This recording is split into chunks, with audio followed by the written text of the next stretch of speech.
ही निवडणूक माझ्या दृष्टीनं चुरशीची अजिबात नाहीये. लोणावळा आणि तळेगाव या दोन ठिकाणी आपण महायुती म्हणून एकत्रितपणाने पुढे जायचं राज्याचे मुख्यमंत्री फडणवीस साहेबांसमोर निर्णय केला, परंतु त्यात काही निर्णय बदलले गेले.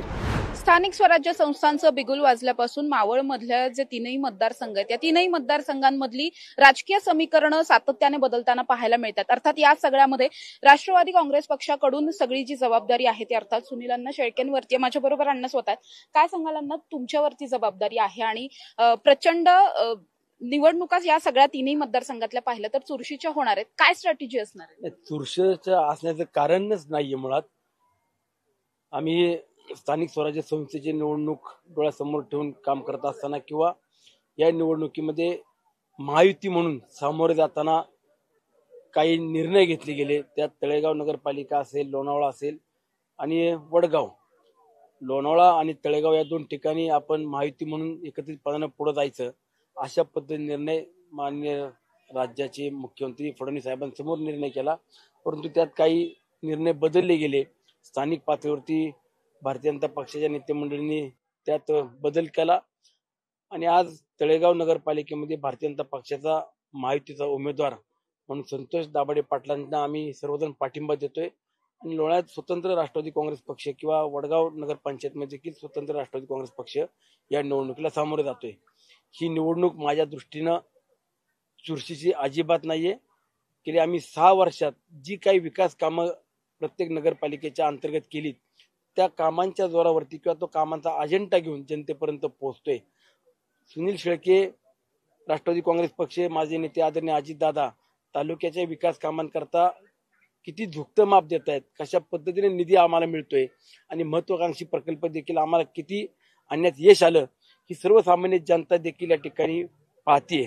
त्यामुळं अचानकपणे काही मंडळी उठून तयारी करणार आणि त्यांच्यासोबत आम्ही लढताना कुठल्याही प्रकारचे आम्हाला चुरस आहे अशातलं भाग नाही किंवा कारण नाही. पण मुळात या तीनही मतदारसंघांमध्ये जर महायुती म्हणून लढता आलं असतं तर जास्त बरं झालं असतं असं वाटतंय का? नाही, महायुती म्हणून लढावं हा तर फॉर्म्युला मीच पहिल्यांदा दिला होता, परंतु काही मंडळींना राजकारणच करायचं असेल आणि गावागावात भावकीत जर संघर्ष लावायचा असेल तर हा फॉर्म्युला काहींनी तो धुडकावला, परंतु त्यातून काही त्यांना साध्य करता येणार नाही. शेवटी आपण गाव पातळीवरती निवडणुकीला सामोरे जाताना विकास कामं किंवा तिथले स्थानिक प्रश्न हे कसे सुटतील या मुद्द्यावरती एकत्र येणं अपेक्षित होतं. राज्यात महायुती म्हणत असताना भारतीय जनता पक्ष, राष्ट्रवादी, शिवसेना हे भक्कमपणानं काम करणारे 3 महायुतीतले प्रमुख घटक पक्ष आहेत आणि त्यातच मावळ तालुक्यात सुद्धा भारतीय जनता पक्ष आणि राष्ट्रवादी या 2 पक्षाचं एक चांगलं वर्चस्व असताना दोघांनी सामोपचाराने हा प्रश्न मिटवला असता तर तालुक्यात एक चांगला संदेश या निवडणुकीच्या निमित्ताने गेला असता. पण अर्थात आपण बघतोय की या सगळ्यामध्ये राज्यात जरी युती नसेल तरी सुद्धा स्थानिक स्वराज्य संस्थांच्या पातळीवर तुम्हाला शरद पवार गटाशी युती करावी लागली किंवा पाठिंबा घ्यावा लागलाय. तिथली समीकरणं नेमकी कशी? बघा, राजकीय स्ट्रॅटेजी आहे. पवार साहेबांनी राष्ट्रवादी काँग्रेस पक्ष आहे काय पहिले वेगळे होते का नाही? काही वर्षापूर्वी हे 2 गट किंवा 2 पक्ष वेगवेगळे करण्यात आले, परंतु स्थानिक पातळीवरती पहिलं तर आम्ही महायुतीला प्राधान्य दिलं.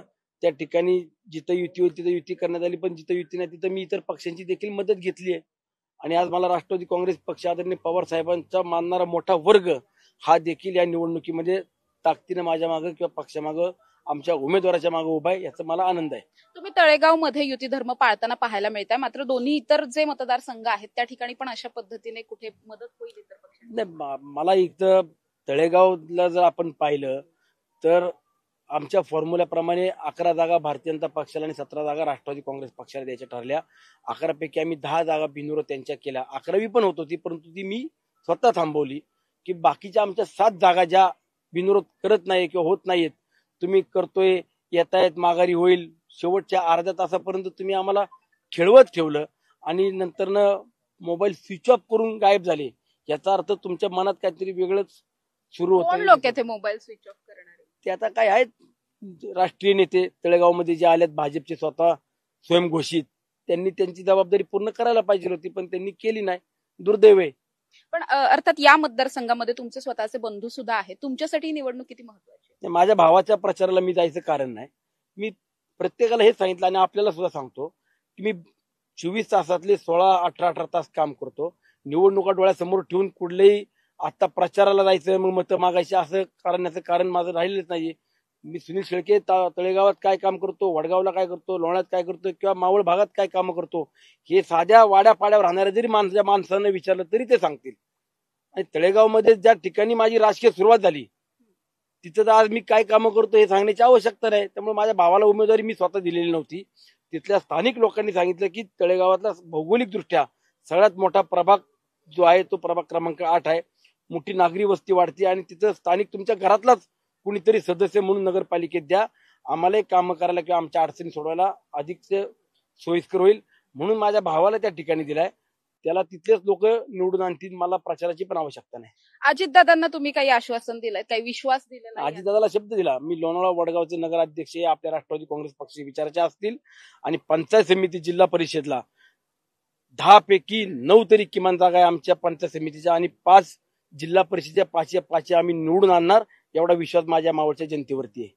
नक्कीच माझ्याबरोबर सुनील अण्णा शेळके होते. जसं त्यांनी सांगितलंय की हे सगळे जे 3ही मतदारसंघ आहेत या 3ही मतदारसंघांमध्ये खरं तर 2 ठिकाणी राष्ट्रवादीने शरद पवार गटाचा पाठिंबा घेतलाय तर एका ठिकाणी आपण बघतोय महायुती म्हणून हे पक्ष लढताना पाहायला मिळतात. मात्र 3ही ठिकाणी महायुतीचे जे उमेदवार आहेत किंवा राष्ट्रवादी अजित पवार गटाशी निगडीत जे उमेदवार आहेत आणि तळेगाव दाभाडे मधले भाजपचे जे उमेदवार आहेत त्यांना निवडून आणण्यासाठी मी पूर्णपणे प्रयत्नशील असणार आहे असं त्यांनी सांगितलं. अर्थात महायुतीची युती जी होणार होती ती बिनसली असल्यामुळे थोडीशी नाराजी आहे. मात्र असं असलं तरी विकास कामांच्या जोरावरती इथली निवडणूक जिंकून दाखवू असा कुठेतरी ठाम विश्वास सुनील शेळके यांनी व्यक्त केलेला पाहायला मिळतोय. कॅमेरा पर्सन निलेश सह समृद्धी जाधव, टॉप न्यूज मराठी, पुणे.